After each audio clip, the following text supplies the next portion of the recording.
ஆடி 18 இந்த நாள்ல நம்ம யாரை வணங்கணும், என்னெல்லாம் செய்யணும் இப்ப பார்க்கலாமா? ஆடி 18 அப்படின்னாலே நாம முதல்ல வணங்க வேண்டிய தெய்வம் அப்படின்னாலே தண்ணீர் தாங்க. பஞ்சபூதத்துல ஒன்னா இருக்கக்கூடிய இந்த தண்ணீரை வணங்குவதற்கான நாள் தான் ஆடி 18. தண்ணீரை வணங்கணுமா? ஆமா, தண்ணீரை வணங்கணும்.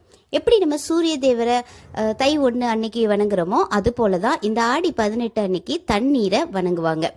ஆடிப்பட்டம் அந்த விதைக்கிறவங்க எல்லாருமே இந்த ஒரு நாள்ல தான் தண்ணீரை வணங்குனாங்க. இது நதிக்கரைகள்ல தொடங்குனது தான் இந்த வழிபாடு. இந்த வழிபாடை நாம எல்லாருமே பண்ணணுமா அப்படின்னா கண்டிப்பா பண்ணணும். ஏன்னா விவசாயம் செழிப்பா வளர்றதுக்கு தண்ணீர் தான் தேவை.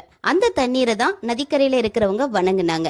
நாமளும் இன்னைக்கு அந்த தண்ணீரை வணங்குனாதான் விவசாயம் செழிச்சு வளரும். அப்பதான் நம்ம எல்லாருக்குமே சாப்பாடு இல்லையா? நம்ம வீட்டுல எப்படி வழிபாடு செய்யணும்னா, ஒரு சொம்பு அல்லது பஞ்ச பாத்திரம் இருந்துச்சுன்னா அதுல கூட சுத்தமான தண்ணி எடுத்துட்டு அதுல கொஞ்சம் மஞ்சத்தூளும் கொஞ்சம் பூக்கள் இருந்துச்சுனாலும் போட்டுக்கிட்டு நாம இதை கங்கை காவேரி எந்த நதியானாலும் நினைச்சுக்கலாம். அதை நதியா நினைச்சு தீப தூப ஆராதனையோட நம்ம வழிபாடை நிறைவு செஞ்சுக்கலாம்.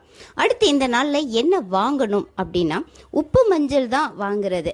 இது போக அவங்கவுங்களுக்கு என்ன தேவைகள் இருக்குதோ அது வாங்கிக்கலாம். அது அவரவரோட விருப்பம். இந்த நாள்ல வாங்குறது பல மடங்கா பெருகும் அப்படிங்கறதுனால இது போல பண்ணுவாங்க.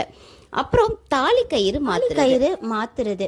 கயிறு நல்லா தான் இருக்கு அப்படிங்கிறவங்க புதுசா ஒரு கயிறை கழுத்துல கட்டிட்டு நம்ம ஏற்கனவே போட்டிருக்கிற கயிறை கழட்டி அந்த தாலியெல்லாம் நல்லாவே சுத்தம் பண்ணிட்டு வழிபாட்டுக்குன்னு வெத்தலை பாக்கு வச்சிருக்கிறோம் இல்லையா, அந்த வெத்தலை மேல இந்த தாலியவும் வச்சுட்டு அதுக்கப்புறமா நம்ம வழிபாடை முடிச்சிட்டு அந்த கயிறை எடுத்து போட்டுக்கலாம்.